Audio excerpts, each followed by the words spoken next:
When you hear Mike Rowe's name, the first thing that comes to mind is probably his voice, that deep, steady narration that carried the legendary series Dirty Jobs and later Deadliest Catch.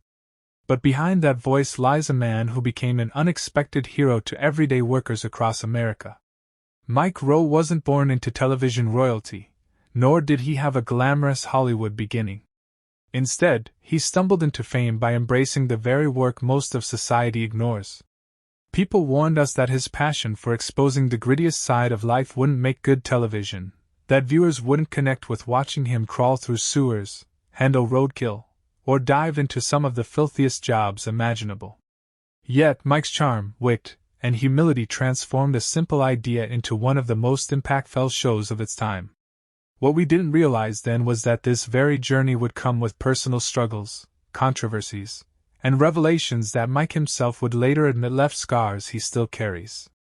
Before Dirty Jobs made him a household name, Mike Rowe spent years chasing stability in the unpredictable world of television. He worked as a host for QVC, selling products at odd hours of the night, and even admitted later that he took the job partly because he could make fun of the merchandise live on air without getting fired. It was this mix of humor and realism that started to define him. But not everything was as smooth as it appeared. Mike has openly talked about the early days when he struggled financially and emotionally, wondering if his career would ever stabilize. While many told him to take the safe route, Rowe chose the opposite, pursuing stories that involved real people, often ignored by mainstream media. This risk almost ended his career before it began, but it also built the foundation for his raw authenticity. They warned us that Rowe's unfiltered approach might backfire, yet it became his greatest strength. Dirty Jobs didn't start with a polished pitch or a flashy concept. In fact, the idea came when Rowe filmed a short segment with a San Francisco sewer worker for a local news story. The piece unexpectedly resonated with audiences, and Discovery Channel decided to give it a chance. Suddenly, Rowe found himself traveling across America, working side by side with farmers, butchers, miners, and countless others. What made the show different was that it wasn't just about the jobs themselves, but about the people doing them.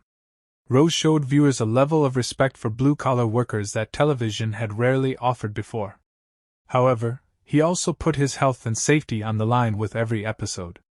Crawling through dangerous spaces, being exposed to chemicals, and working in unsafe environments took a toll.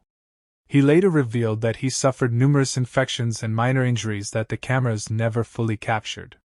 They warned us it was dangerous, but we tuned in anyway, never realizing the personal risks Mike was taking. Though Rowe rarely complained on screen, the years of filming Dirty Jobs left behind physical consequences. Exposure to toxic fumes, cramped workspaces, and endless travel wore him down. He contracted respiratory infections, developed skin rashes, and often felt completely drained after shoots. Mike admitted in interviews that there were times he thought about walking away for good. But he also felt a responsibility, not just to Discovery Channel, but to the workers whose stories he was amplifying. He wanted Americans to see the dignity in hard work, even when it wasn't glamorous. Still, the toll was undeniable.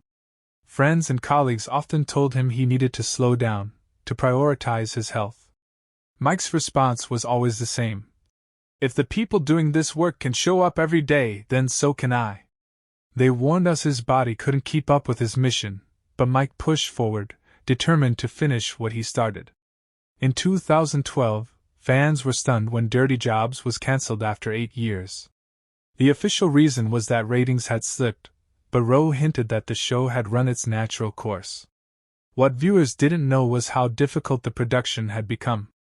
The constant travel, unpredictable shoots, and the sheer physical demands made it almost impossible to sustain. Mike later confessed that he was both relieved and saddened when the show ended. On one hand, he finally had time to focus on his health and other projects. On the other, he feared that the conversation about skilled labor, which had become his life's mission, might fade without the platform. Fans were heartbroken, and many begged for the show's return. They warned us that losing Dirty Jobs meant losing one of the few voices truly standing up for America's workforce, and they were right. After Dirty Jobs, Rowe could have slipped quietly into voiceover work, but instead, he doubled down on his advocacy. He launched the MicroWorks Foundation to provide scholarships for trade schools, urging young people to consider careers in plumbing, welding, and electrical work instead of chasing expensive college degrees that left them in debt. His message was controversial. Some criticized him for downplaying higher education. But Rowe's mission wasn't about tearing down universities. It was about giving value back to skilled trades. He began touring the country, giving speeches, and using social media to highlight stories of workers whose contributions often went unnoticed. The backlash didn't stop him. Mike stood firm, saying, "We've built a skills gap in this country, and if we don't fix it, we're in trouble." They warned us his views would spark controversy, and they did, but they also ignited an important conversation. Despite his good intentions, Mike Rowe often found himself at the center of heated debates. Some accused him of being anti-intellectual or political, even though Rowe repeatedly insisted that his mission was apolitical. Others criticized him for not speaking more directly about unions or labor policies. Mike defended himself by saying he was simply telling the stories of workers, not pushing an agenda. Still, the criticism weighed heavily on him at times. He admitted that the constant pushback made him question whether people truly understood his message. Yet, Rowe continued because he believed the bigger picture mattered more than the noise. He once said, "The people I've met on job sites don't care about political arguments. They care about putting food on the table. That's who I'm fighting for." They warned us that even the purest intentions could be twisted, and Mike Rowe's journey proved that to be painfully true. While Rowe's advocacy work remained his primary focus, he also explored other projects. He narrated Deadliest Catch, voiced countless commercials, and even started his own podcast, The Way I Heard It, where he shared short stories about history, culture, and life lessons. Each project reminded audiences of Rowe's storytelling gift. But his heart always came back to the workers, the people he felt built the backbone of America. In interviews, Rowe often said that Dirty Jobs was never about him, but about everyone else. He never wanted to be the star. He wanted the spotlight on the men and women who do the work nobody else wants to do. They warned us that Rowe might fade away after his show ended, but instead, he found ways to amplify his mission louder than ever. In 2022, after years of fan demand, Discovery revived Dirty Jobs. Though the reboot had fewer episodes, it reminded audiences of everything they loved about the original series.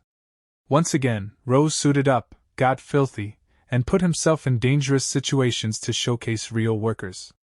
But this time, he approached the show with more caution. He admitted that at his age, the work was harder than before, but he still wanted to do it because the stories mattered. Fans celebrated the return, calling it a love letter to the American worker. However, Rowe also admitted that this might be the last run. His body couldn't take the punishment forever. They warned us that the return would be bittersweet, and it was.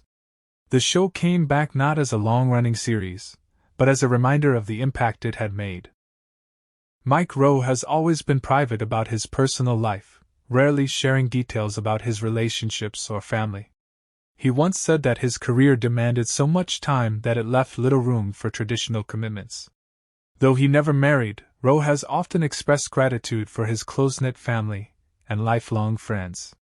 But the sacrifices are undeniable. He has admitted that the long filming schedules and constant travel left him isolated at times. Fans often speculated about why someone so charismatic and successful remained single, but Rowe always deflected, saying his work was his true marriage. They warned us that success often comes with hidden costs, and Mike's personal story quietly reflected that truth. Looking back, Mike Rowe's career has been more than just a television journey, it's been a cultural statement. He showed America that hard work isn't something to look down on, but something to respect. His foundation helped countless young people find careers in trades, and his voice has become synonymous with trust and storytelling. Few people can claim to have changed the way a nation views work, but Rowe has done exactly that. He may not be a movie star or a billionaire mogul, but his legacy is one of authenticity, humility, and relentless advocacy. They warned us that television couldn't change the world, but Mike Rowe proved otherwise. As Mike Rowe continues to age, fans worry about what comes next. Will there be another season of Dirty Jobs? Will his foundation continue after he steps away? The truth is, Mike's work has always been bigger than a single show. But the warning we should have heeded wasn't about Rowe himself, it was about the message he carried. For decades, he tried to tell us that America's dependence on skilled workers was reaching a breaking point, and that we needed to value those jobs before it was too late. They warned us, and Mike Rowe repeated it over and over. Now, in 2025, with worker shortages and economic challenges still looming, his words ring louder than ever. The man who once crawled through sewers to tell our stories has given us a legacy that's both inspiring and cautionary. The only question that remains is, are we finally ready to listen?